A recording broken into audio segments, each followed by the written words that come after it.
தென்னரசுல ஒரு ஆளா?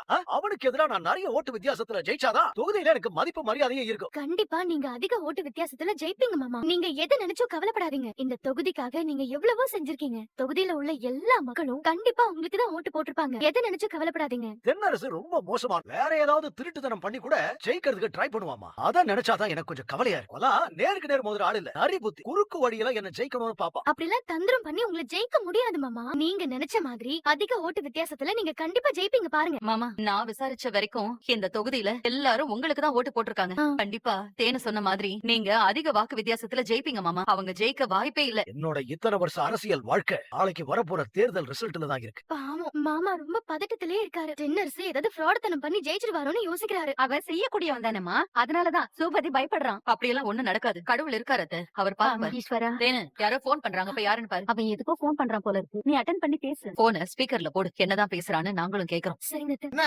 தேனே உன் குரல்ல ஒரு நடுக்கம் தெரியுது. என்ன விஷயமா கால் பண்ணீங்க?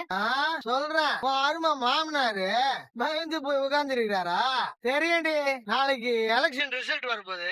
எலெக்ஷன்ல ஜெயிப்பாமா தோப்பாமா நினைச்சு பயந்து போய் உட்கார்ந்து இருக்கிறாரு, அப்படித்தானே? அவர் எதுக்கு பயப்படணும்? மாமா கண்டிப்பா இந்த எலெக்ஷன்ல ஜெயிச்சிருவாரு. அதுவும் உங்ககிட்ட போய் தோத்து போவாரா? வாய்ப்பே இல்ல.